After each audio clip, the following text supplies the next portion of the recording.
Hello 7th class, this is your math subject and we'll do today your chapter first remaining exercises. So we have already completed exercise 1A and 1B, so it's your exercise 1C. Before start the exercise, let's discuss some properties. Here you can see your first property is closure property. अब ये property आपकी क्या कहती है? The product of two integer is always an integer. अगर आप किसी to integer को मल्टीप्लाई करते हो तो जो आंसर आपको मिलता है वो भी एक इंटीजर ही होता है. फॉर एग्जांपल 6 मल्टीप्लाई 6 किया, आंसर मिलेगा 36, राइट. तो ये आपका इंटीजर ही है, यानी कि टू इंटीजर्स को मल्टीप्लाई करने पर you will get answer in integer. A multiply B is also an integer. Second property है आपकी कम्यूटेटिव प्रॉपर्टी. ये आपकी कहती है कि two integers can be multiply in any order, यानी कि चाहे ए मल्टीप्लाई बी करो या फिर बी मल्टीप्लाई ए करो, सेम ही बात है आपकी. एग्जाम्पल आप देख सकते हो नीचे. अगर -4 को 3 से मल्टीप्लाई करेंगे you will get answer -12. Similarly अगर 3 को -4 से मल्टीप्लाई करेंगे तो again you will get answer -12. Associative property है आपकी the product of 3 integers remain the same if the order of grouping is changed. इसका कहने का मतलब है कि अगर आप 3 इंटीजर्स को जब मल्टीप्लाई करते हो, उनका प्रोडक्ट निकालते हो, तो आपका जो आंसर आता है वो सेम ही होता है. या चाहे आप a multiply b multiply c करें या फिर b multiply a multiply c करें, ठीक है. तो कहने का सिंपल सा मतलब ये है कि अगर देखो जैसे हाईलाइटेड है आपको a multiply b multiply c किया या फिर a multiply b brackets multiply c किया, आंसर जो आपको मिलेगा वो सेम ही मिलेगा. कोई डिफरेंस नहीं आएगा आंसर में आपके. फॉर एग्जांपल अगर देखो यहाँ पर एग्जांपल में आपको गिवन है लेट -2 4 एंड 7 आर 3 इंटीजर्स, ठीक है. आप इनका सीक्वेंस कैसे भी रख लो, चाहे 2 पहले रख लो, चाहे 4 पहले रख लो या फिर 7 पहले रख लो, आंसर जब आप इन तीनों को मल्टीप्लाई करके जो आपको मिलेगा वो आपका सेम ही होगा. सो ये आपकी एसोसिएटिव प्रॉपर्टी थी. Come to the next page, distributive property of multiplication of integers over addition. अब ये क्या कहती है कि ए मल्टीप्लाई इन ब्रैकेट्स है आपका B plus C is equal to A multiply B plus A multiply by C are same. यानी कि आपका जो ये लेफ्ट हैंड साइड है, अगर आप ए को मल्टीप्लाई करोगे ब्रैकेट्स में बी प्लस सी से, तो आपका राइट हैंड साइड देखेंगे a multiply B plus A multiply by c एक ही बात होगी, राइट. यानी कि आपने क्या किया, इक्वेशन थी आपकी लेफ्ट हैंड साइड में a मल्टीप्लाई बी प्लस सी. अब जब इसको आपको सॉल्व करते हो तो आप कैसे करते हो, a b करते हो then a b plus B C, right. यही होता है ना आपका, sorry A B plus A C, यही चीज़ होती है ना. अब राइट हैंड साइड देखो सेम चीज़ है ए बी प्लस ए सी, ठीक है. तो आपकी प्रॉपर्टी यही कहती है कि आपके ये सेम होता है. ना एग्जिस्टेंस ऑफ मल्टीप्लिकेटिव आइडेंटिटी. अब ये क्या कहता है कि अगर किसी इंटीजर को 1 से मल्टीप्लाई किया तो आंसर क्या मिलेगा, वो सेम इंटीजर ही मिलेगा. जैसे कि इंटीजर ले लिया 3 को मल्टीप्लाई करो 1 से, आंसर क्या मिलेगा 3 ही मिलेगा. या फिर 1 को 3 से करो देन अगेन 3 ही आंसर मिलेगा. ये थी आपकी existence of multiplicative identity. Now come to the next. आपकी प्रॉपर्टी है एग्जिस्टेंस ऑफ मल्टीप्लिकेटिव इन्वर्स. अब इन्वर्स क्या होता है, रेसिप्रोकल हो जाता है. मल्टीप्लिकेशन में जब आपको इन्वर्स पूछा गया है कि इसका मल्टीप्लिकेटिव इन्वर्स निकाले, तो आप उस इंटीजर को रेसिप्रोकल कर देंगे, यानी कि उल्टा कर देंगे. जैसे कि एग्जाम्पल देखेंगे, अगर हमें मल्टीप्लिकेटिव इन्वर्स निकालना है 6 का, तो 6 में अगर आप इसको रैशनल नंबर में देखें तो 6/1 होता है, राइट. 1 को कभी शो कर मतलब लिखा नहीं जाता है इस तरीके से. अगर आप 6 पे लिखते हैं तो वो तब भी आपका 6 ही रहता है, या फिर 6/1 करके लिखेंगे तब भी वो चीज़ आपकी 6 ही रहेगी. अब इसका अगर 6 का मल्टीप्लिकेटिव इन्वर्स निकालेंगे तो इसको रेसिप्रोकल कर देंगे, यानी कि उल्टा कर देंगे, तो ये आपका हो जाएगा 1/6. यानी कि जो इनविजिबल जो आपका 1 था वो ऊपर चला जाएगा एंड देन 6 नीचे आ जाएगा. सिमिलरली अगर -9 है, -9 को मल्टीप्लिकेटिव इन्वर्स करेंगे तो वो आपका हो जाएगा -1/9। तो इस तरीके से आपका रूल होता है इन्वर्स का मल्टीप्लिकेशन में। Now next property is property of zero. The product of N integer and zero is zero. Simple है, किसी भी इंटीजर को अगर ज़ीरो से मल्टीप्लाई करते हैं तो आंसर आपका क्या मिलेगा, आपको ज़ीरो ही मिलेगा।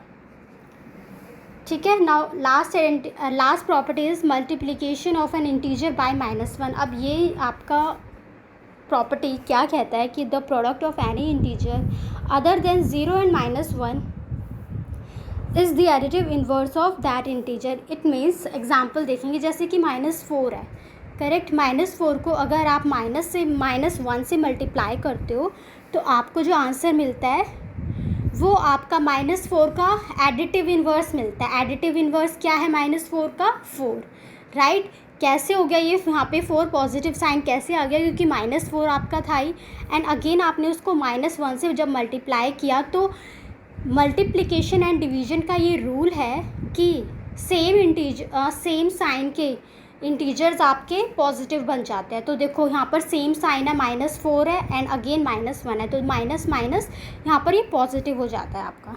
ठीक है। इसी तरीके से सेकंड वाला एग्जांपल देखो, 25 पॉजिटिव इंटीजर है आपका, करेक्ट।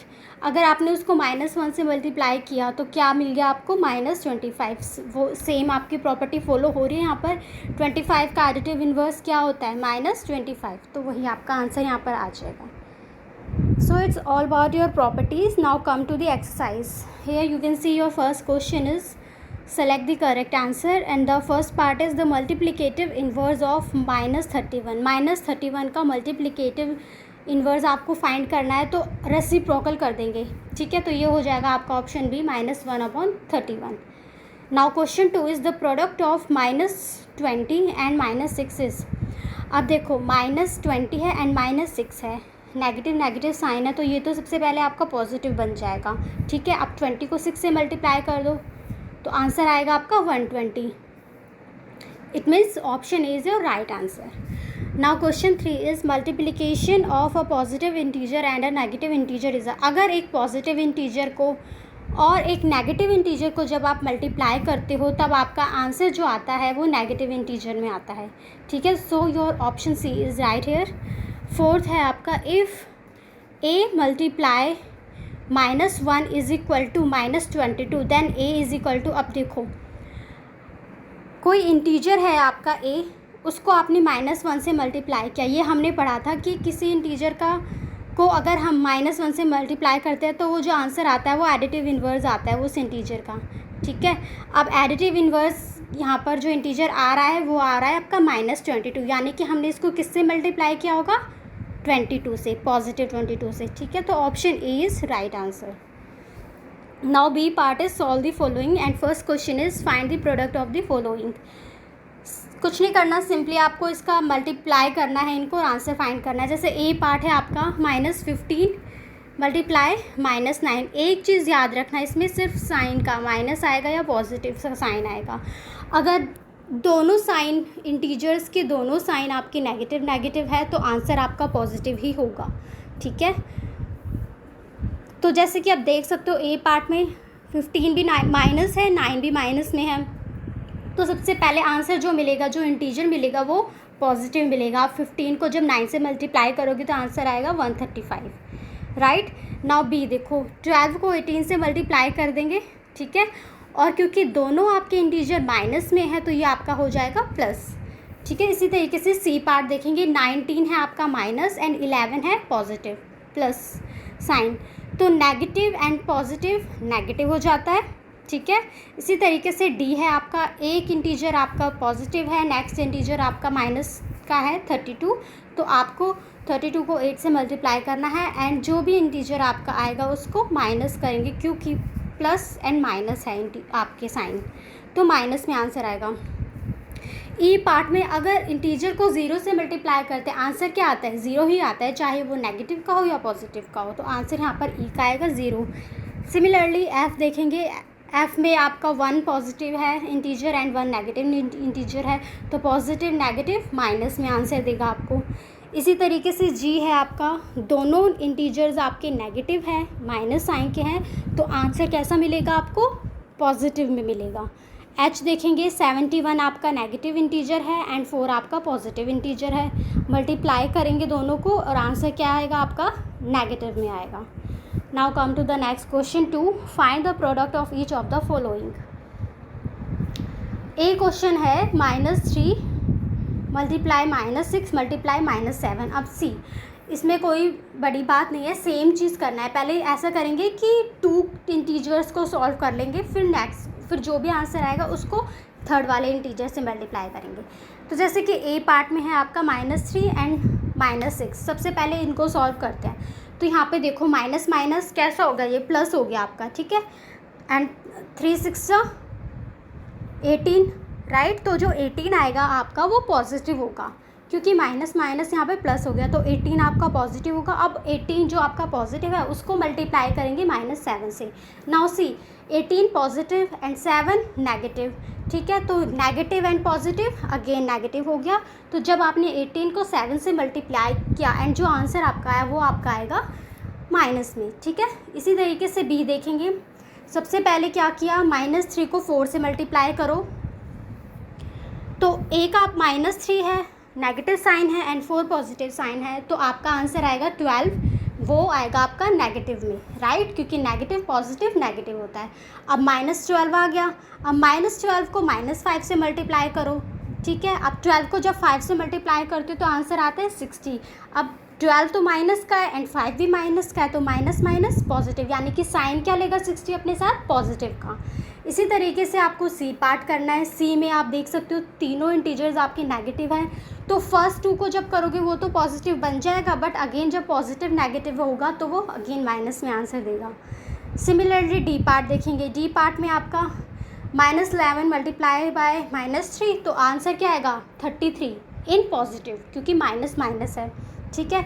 अब 33 को मल्टीप्लाई करना है 16 से, 16 आपका पॉजिटिव है, तो पॉजिटिव पॉजिटिव तो पॉजिटिव ही होता है, आंसर आपका पॉजिटिव में ही आएगा। सी में देखेंगे, अब -10 को 0 से मल्टीप्लाई किया, आंसर क्या मिला, 0 ही मिला ना।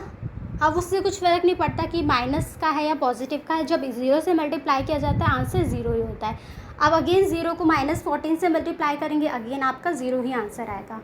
एफ देखेंगे, -12 को 8 से मल्टीप्लाई किया, 12 8 जा 96, 96 आया आपका पॉजिटिव। क्यों पॉजिटिव, क्योंकि 12 भी नेगेटिव साइन ले रहा है, 8 भी नेगेटिव साइन है, तो नेगेटिव नेगेटिव प्लस हो गया आपका, तो यहाँ पर आपका 96 प्लस में आएगा। अगेन 96 को -7 से मल्टीप्लाई करेंगे तो नेगेटिव आंसर देगा ये आपको, ठीक है।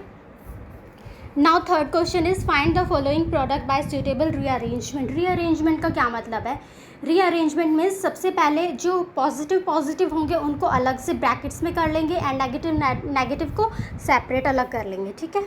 तो सबसे पहले पॉजिटिव सॉल्व करेंगे, देन नेगेटिव सॉल्व करेंगे, फिर जो भी आंसर मिलता है लास्ट स्टेप में दोनों को फाइनल किस तरीके से करेंगे, क्वेश्चन नंबर 3 में हम ये चेक करेंगे।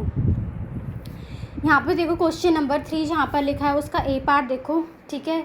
आपका फर्स्ट पार्ट था 8 मल्टीप्लाई बाय -35 मल्टीप्लाई बाय -5। तो क्या किया, रीअरेंजमेंट कैसे किया, पॉजिटिव वाले को अलग कर लिया एंड नेगेटिव वाले को अलग कर लिया। पॉजिटिव वाला तो सिर्फ 8 है आपका, 8 मल्टीप्लाई एंड ब्रैकेट्स में हमने ले लिया -35 एंड -5, ठीक है। अब -35 एंड -5 को सॉल्व करो तो आंसर क्या मिला आपका 175। अब पॉजिटिव है ये, क्यों पॉजिटिव है, क्योंकि माइनस माइनस पॉजिटिव साइन हो गया आपका, ठीक है। -35 -5 है ना, तो माइनस माइनस पॉजिटिव का आंसर आया। अब 175 को 8 से मल्टीप्लाई कर दिया, 1400 आंसर आ गया। इसी तरीके से बी पार्ट था आपका। बी में आपका फर्स्ट इंटीजर माइनस का है, देन सेकंड इंटीजर पॉजिटिव है और थर्ड इंटीजर अगेन माइनस है। तो फर्स्ट जो आपका नेगेटिव है एंड जो थर्ड नेगेटिव है उनको कंबाइन कर लिया, ठीक है। -125 मल्टीप्लाई बाय -4 एंड 257 जो पॉजिटिव था उसको अलग कर लिया। तो सबसे पहले किसे सॉल्व किया, जो सेम साइन के इंटीजर हैं, यानी कि -125 मल्टीप्लाई -4 किया, तो आंसर क्या मिला 500, ठीक है। अब 500 को किससे मल्टीप्लाई करेंगे 257 से, तो आंसर क्या आ जाएगा 1,28,500। इसी तरीके से आपको C D E and F part कर लेने हैं, ठीक है। Now come to the question number 4, find the sign of product if we multiply together. देखो इसमें क्या करना है, ए पार्ट है 5 पॉजिटिव एंड 6 नेगेटिव इंटीजर, यानी कि 5 आपको पॉजिटिव लेना है और 6 नेगेटिव लेना है। तो 5 6 से क्या होता है 30 होता है, आंसर 30 होगा। लेकिन साइन कैसा लेगा अपने साथ, नेगेटिव। नेगेटिव क्यों लिया, क्योंकि एक इंटीजर पॉजिटिव है और दूसरा इंटीजर आपका नेगेटिव है, तो पॉजिटिव एंड नेगेटिव नेगेटिव हो जाता है।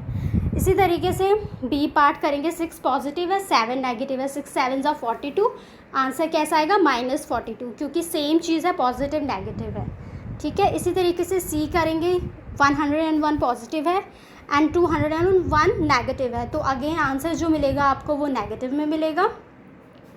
सिमिलरली डी पार्ट पॉजिटिव है एंड अदर नेगेटिव इंटीजर है आपका, तो अगेन आंसर जो आपको मिलेगा वो आपका नेगेटिव में मिलेगा। आपको कुछ नहीं करना है, सिंपली उसको मल्टीप्लाई करना है एक दूसरे इंटीजर से, ठीक है। नाउ 5th क्वेश्चन, वेरीफाई, आपको यहाँ पे प्रॉपर्टी गिवन है, ए मल्टीप्लाई ब्रैकेट्स में आपका B plus c is equal to A multiply B plus A multiply by c.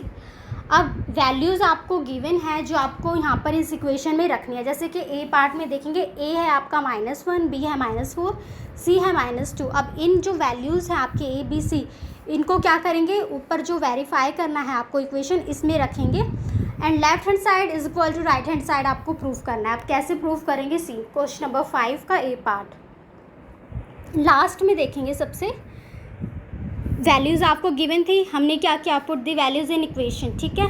अब जहाँ पर ए था उसकी जगह -1 रखा, बी की जगह आपने क्या रखा -4, सिमिलरली सी की जगह आपने रखा -2, ठीक है। अब देखो क्या किया, पहले हमने ब्रैकेट्स के अंदर जो थे, यानी कि बी प्लस सी क्या है -4,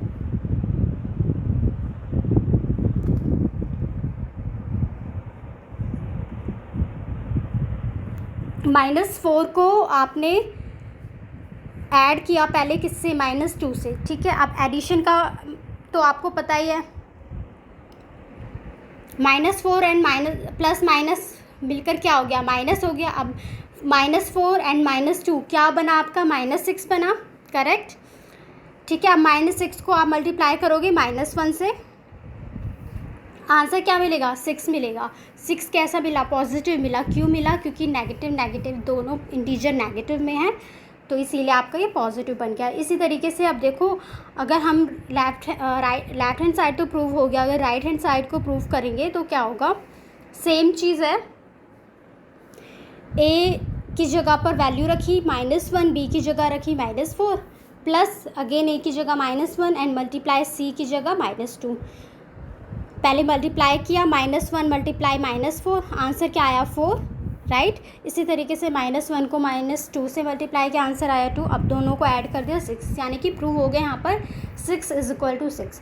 similarly B C and D part है, इसमें अलग अलग वैल्यूज़ गिवन है आपको, ए बी सी की वैल्यूज़ को इक्वेशन में पुट करना है एंड आंसर को फाइंड करना है, ठीक है। अगर आपका left hand side is equal to right hand side नहीं आता है, इट मीन्स आपने कहीं ना कहीं उसको मिस्टेक किया है। Now come to the question number 6, find the integer which when multiply by -1 gives the product as 38। Okay, अब आपको -1 से एक ऐसे इंटीजर को मल्टीप्लाई करना है कि आंसर आपको क्या मिले, 38 मिले। अब देखो 38 आपको आंसर कब मिलेगा, जब आप -1 में किसको मल्टीप्लाई करोगे, -38 को।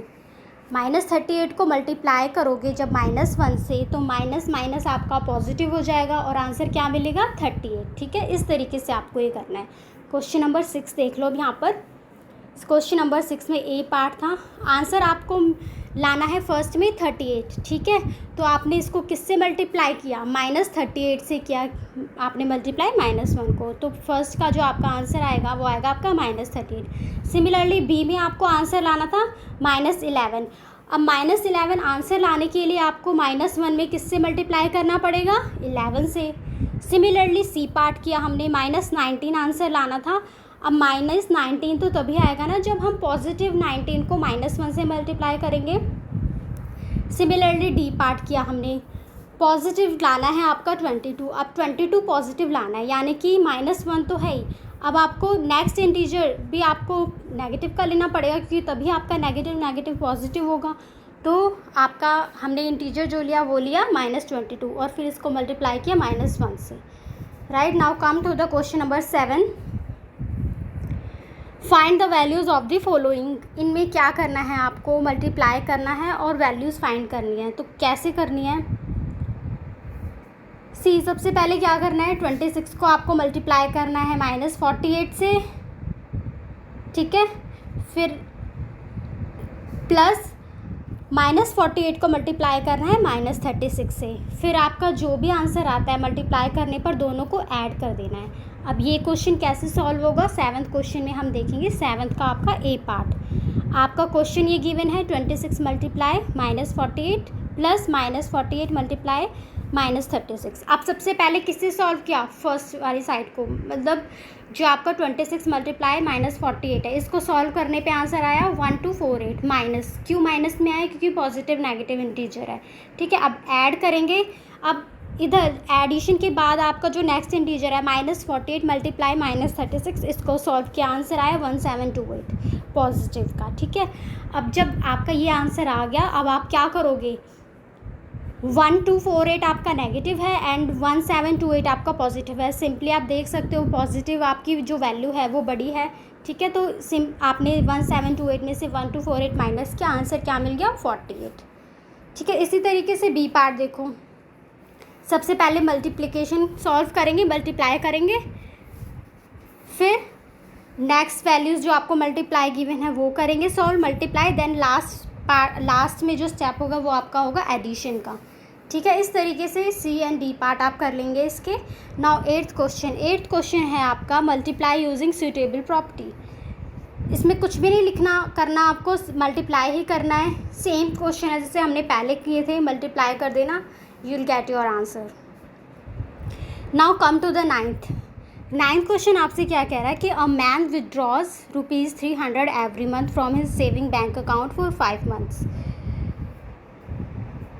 How much money does he withdraw during these 5 months। कोई आदमी है जो हर महीने अपने बैंक अकाउंट से 300 रुपये निकालता है, ठीक है।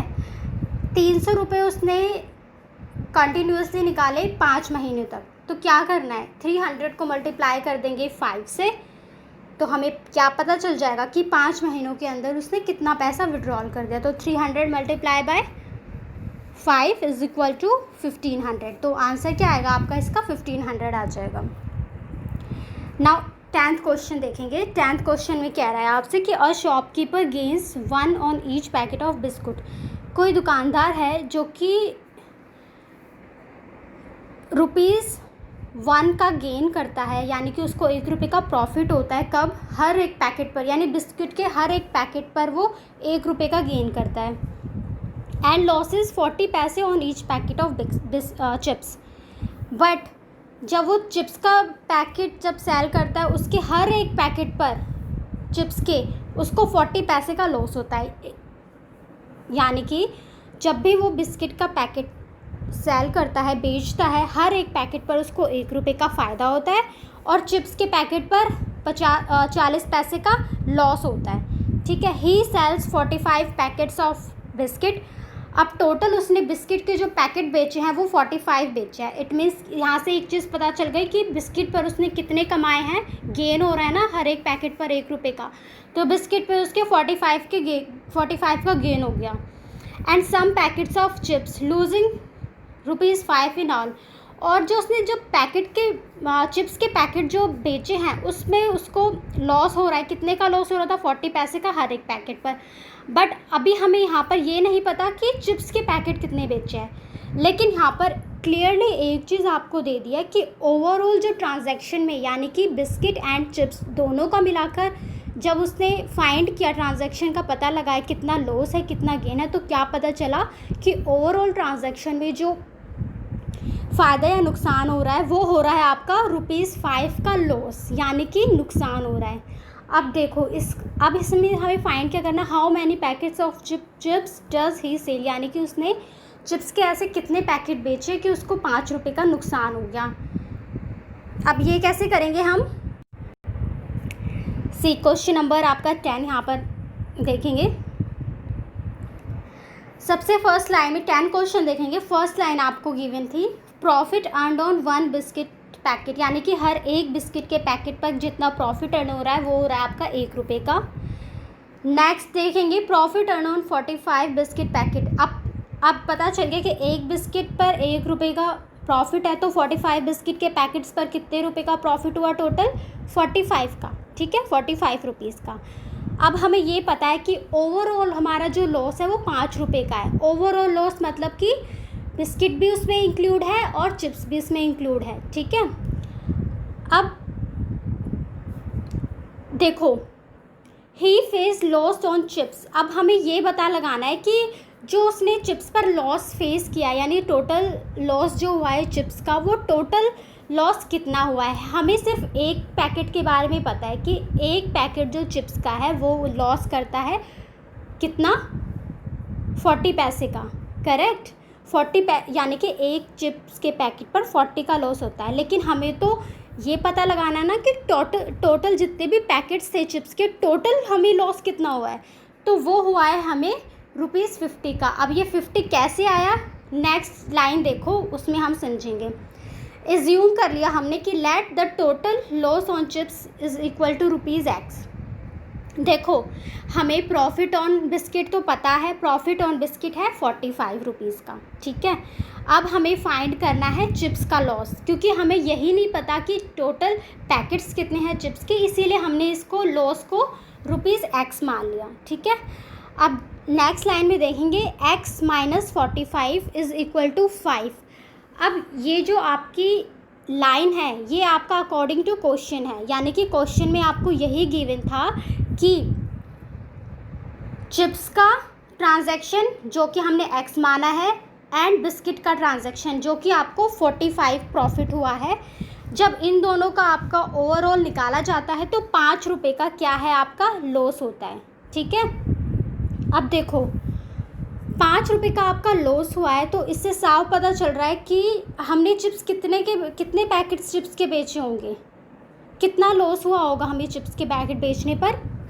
50 रुपये का, ठीक है। यानी कि जब हमने चिप्स का टोटल लॉस हमें 50 रुपये का हुआ है, तभी तो हमारा जो ओवरऑल लॉस आया 5 रुपये का आया है ना, राइट। तो इस तरीके से हमारा जो टोटल लॉस हो गया चिप्स का वो हो गया ₹50 का। अब एक चीज़ देखो, आपको जो लॉस गिवन था वो पैसे में गिवन था चिप्स पर, ठीक है। तो इसको हमने जब पैसे में कन्वर्ट किया चिप्स वाले लॉस को, तो 50 मल्टीप्लाई बाय 100 किया जाता है पैसे में कन्वर्ट करने के लिए। तो टोटल आपका जो लॉस आया वो आया 5000 पैसे का, ठीक है। अब देखो नेक्स्ट देखो loss on 1 packet of chips, you know कि 40 पैसे है। एक पैकेट चिप्स पर जो लॉस हो रहा है वो 40 पैसे का है। तो टोटल लॉस कितना हुआ होगा चिप्स पर, कितना हुआ है हमने फाइंड कर लिया 5000 पैसे का, ठीक है।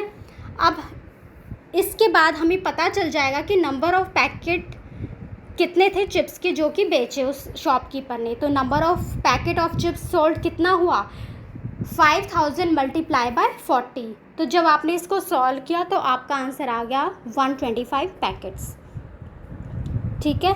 तो इस तरीके से आपने ये कर दिया। एक बार दोबारा से समझ लेते हैं इस क्वेश्चन को। एक शॉपकीपर था जिसको बिस्किट के हर एक पैकेट को बेचने पर 1 रुपये का फ़ायदा होता था, लेकिन चिप्स को बेचने पर 40 रुपये का लॉस हो जाता था, ठीक है। अब हमें पता चल गया कि बिस्किट के टोटल पैकेट्स हैं 45। तो 45 मल्टीप्लाई बाय 1 किया तो हमें पता चल गया कि प्रॉफिट कितना है उसका, गेन कितना है 45 का, ठीक है। लेकिन एक चीज़ समझो इस चीज़ को, वो बिस्किट पर गेन भी कर रहा है, लेकिन फिर भी उसको ओवरऑल क्या हो रहा है, नुकसान हो रहा है। इसका मतलब क्या है, इसका मतलब यही है ना कि जो चिप्स के पैकेट है वो उसने ज़्यादा लॉस पर बेचे हैं, और ज़्यादा लॉस पर बेचने पर उसको ओवरऑल जो लॉस हो रहा है वो 5 रुपये का हो रहा है। अब 45 का गेन तो आपका गिवन है ही। अब क्या करते हो, नेक्स्ट वैल्यू निकालने के लिए क्या करते हो, x एज्यूम कर लेते हो चिप्स को, ठीक है। चिप्स का लॉस को x एज्यूम कर लिया, 45 आपको गिवन है ही प्रॉफिट, एंड ओवरऑल लॉस भी गिवन है। तो आपकी जब आपको 2 वैल्यूज़ पता हो तो थर्ड ऑटोमेटिकली आप निकाल सकते हो x फाइंड करके। तो हमने वही चीज़ निकाली है, ओवरऑल लॉस था जो चिप्स पर वो हमने निकाल लिया, ₹50 था। बट क्वेश्चन में गिवन है आपका पैसे में, राइट। तो इसीलिए हमने इसको पैसे में कन्वर्ट किया, मल्टीप्लाई 100 करके, तो आपका आ गया 5000 पैसे। अब आपको पता है कि एक पैकेट का लॉस है चिप्स का 40 पैसे का, और टोटल लॉस है 5000 पैसे का। तो अब आपने जब नंबर्स निकाले चिप्स के पैकेट्स के, तो आपको फाइंड हो गया कि 5000/40 इज इक्वल टू 125 पैकेट्स, यानी कि टोटल 125 पैकेट उसने बेचे थे लॉस पर, ठीक है। तब जाकर उसको ₹5 का नुकसान हुआ था। 125 पैकेट उसने चिप्स के बेचे थे लॉस पर, और 45 पैकेट्स बिस्किट के बेचे थे उस फ़ायदे पर, ठीक है। Now come to the question number 11 question आपसे कह रहा है the temperature of a hot metallic rod is 278 degree Celsius if it is cooled off at the rate of 5 degree Celsius every minute, then what will be its temperature after 15 minutes. एक metallic rod है जिसका temperature है 278 degree Celsius. इसको जब cool करा जाता है तो किस रेट से कूल करा जाता है? 5 डिग्री सेल्सियस से। हर 1 मिनट बाद 5 डिग्री सेल्सियस से इसको कूल किया जाता है, ठीक है, ठंडी होते हैं ये। तो हमें पूछा क्या है, then what will be its temperature after 15 minutes. तो सबसे पहले क्या करेंगे, हम इसके कूलिंग टेम्परेचर निकालेंगे, यानी कि कूल किस हिसाब से हो रहा है ये 5 डिग्री सेल्सियस के हिसाब से। तो 5 डिग्री सेल्सियस मल्टीप्लाई बाय 15, है ना, क्योंकि हर 1 मिनट में 5 डिग्री सेल्सियस कूल हो रहा है ना, तो इसलिए 15 मल्टीप्लाई बाय 5 किया, आंसर क्या आ गया 75 डिग्री सेल्सियस। अब इस 75 डिग्री सेल्सियस को आप माइनस करेंगे किससे? टेम्परेचर से, जो कि आपको गिवन है 278 डिग्री सेल्सियस से। This is how we will do this question. Question number 11 देखेंगे लास्ट में। Temperature of a hot metallic rod है आपको गिवन 278 डिग्री सेल्सियस। कूलिंग का जो इसका टाइम है हर मिनट में 5 डिग्री सेल्सियस का है, ठीक है। अब आपको 15 मिनट का निकालना है, तो 15 मिनट का कूलिंग टाइम आपने निकाला, तो ये हो गया 15 multiply by 5 is equal to 5 degree Celsius. अब इस is equal to 75 degree Celsius. तो अब इस 75 डिग्री सेल्सियस को जब आपने इसके टेम्परेचर से, यानी कि 270 डिग्री सेल्सियस से माइनस किया, तो आपको आंसर क्या मिल गया 203 degree Celsius, right. Now come to the question number 12। In an examination paper containing 30 question, in an examination paper containing 30, okay, एक कोई एग्जामिनेशन था जिसमें 30 क्वेश्चन है किसी पेपर में। 5 marks are awarded for every correct answer, 5 number हर correct answer के मिलते हैं, और -3 यानी कि नेगेटिव हो जाते हैं -3 आपकी हर एक गलत आंसर पर, ठीक है। And 0 4 question not attempt, and जो क्वेश्चन अटैम्प्ट ही नहीं हुए उसके लिए 0। Then find the individual score in each case. आपको पार्ट्स गिवन है इसमें, जिसमें फर्स्ट में आपसे पूछा है Sneha gets 22 correct and 8 incorrect answer. 22 answer correct किए हैं, 8 आंसर इनकरेक्ट किए। तो अब देखो करेक्ट के लिए कितने, हर एक सही आंसर के लिए 5 नंबर मिल रहे हैं। तो जब 22 आंसर सही हैं तो 22 को मल्टीप्लाई किया 5 से, ऐड कर दिया, किससे ऐड करेंगे? अब 8 आंसर इनकरेक्ट है तो ऐड किया 8 मल्टीप्लाई बाय -3, क्योंकि नेगेटिव मार्किंग है ना, और नेगेटिव के लिए -3 से हम उसको मल्टीप्लाई करेंगे। This is how will do question number 12। देखेंगे ए पार्ट, 22 करेक्ट आंसर थे, ठीक है। तो करेक्ट आंसर के लिए हर एक क्वेश्चन का 5 नंबर मिल रहा है आपको। तो 22 multiply by 5 plus 8 multiply by -3, फिर 8 को मल्टीप्लाई आपने जब -3 से किया तो आंसर क्या मिलेगा, माइनस में मिलेगा -24, ठीक है। और आपको फर्स्ट जब आपने 22 को 5 से मल्टीप्लाई किया आंसर क्या आया था 110। तो अब लास्ट में क्या करेंगे, 110 में से 24 माइनस करेंगे तो आंसर क्या आ जाएगा आपका 86, यानी कि 86 मार्क्स उसको ओवरऑल मिले हैं। बी पार्ट में आपसे पूछा था student, Bhumi attempts all 30 questions and get 6 incorrect answers. अब भूमि ने सारे क्वेश्चंस अटैम्प्ट किए थे 30, बट उसके 6 जो क्वेश्चंस थे वो गलत हो गए, ठीक है। अब सबसे पहले 30 में से 6 माइनस कर दो, 24 हो जाएगा, यानी कि 24 आंसर उसकी करेक्ट है और 6 आंसर उसके इनकरेक्ट है। तो 24 को मल्टीप्लाई करेंगे 5 से और 6 को मल्टीप्लाई करेंगे -3 से एंड फिर दोनों को ऐड कर देंगे। इसी तरीके से सी पार्ट देखेंगे। Mehak attempts only 24 questions and get 17 correct and 7 incorrect answer. अब जो महक थे उसने केवल 24 क्वेश्चन ही अटैम्प्ट किए हैं 30 में से, ठीक है।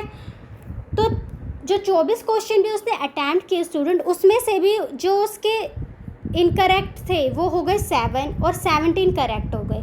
तो 17 को मल्टीप्लाई करना है 5 से और 7 को मल्टीप्लाई करना है -3 से। सेम चीज़ करेंगे, मल्टीप्लाई करने के बाद दोनों को ऐड कर देंगे। सी क्वेश्चन नंबर 12 आपका बी पार्ट देखो। टोटल करेक्ट आंसर 30 -6 की 24 थे। 24 में आपने मल्टीप्लाई किया 5, देन 6 में आपने मल्टीप्लाई किया -3 से, तो आपका 102 मार्क्स आ गया बी पार्ट में, ठीक है। सी में था आपका टोटल क्वेश्चन अटैम्प्ट जो थे महक की वो थी 24 और उसने स्कोर कितना किया है 17 उसके करेक्ट आंसर थे, तो 17 को मल्टीप्लाई किया 5 से और 7 इनकरेक्ट आंसर थे तो उसको मल्टीप्लाई किया -3 से। तो ठीक है, अब 7 को जब -3 से मल्टीप्लाई करेंगे -21 आएगा। अब प्लस माइनस हो जाता है, राइट। तो 85 में से -21 किया तो 64 आ गया answer. So this is how will do this question and your exercise is complete now come again exercise. हम इसके आंसर की अगेन देख लेते हैं। एक्सरसाइज 1C में आपके 2 पार्ट्स है A and B. A question के आपके 4 पार्ट हैं, आंसर आपको मिल जाएंगे यहाँ पर। बी का आंसर आपको मिल जाएगा यहाँ पर 1 to H A to H। Now come to question number 2। Question number 2 में आपके A to F पार्ट हैं इसके, देन 3 क्वेश्चन में अगेन A to F है। 4th क्वेश्चन है आपका जिसमें आपके 4 पार्ट्स हैं A B C and D। 5th question है आपका यहाँ पर जिसमें आपको इक्वेशन को वेरीफाई करना था, इसमें भी आपके 4 पार्ट्स हैं D तक, ठीक है। नाउ क्वेश्चन नंबर 6 है। नाउ 7th क्वेश्चन में आपके यहाँ पर D पार्ट हैं, D पार्ट तक है आपका। देन 8th क्वेश्चन है आपका अगेन D पार्ट है, A to D है। 9th देन आपका 10th क्वेश्चन है, 11th है एंड लास्ट आपका 12th क्वेश्चन है। So your chapter is finished now here and your homework is you have to complete this exercise at your notebook. So till then student, bye, take care.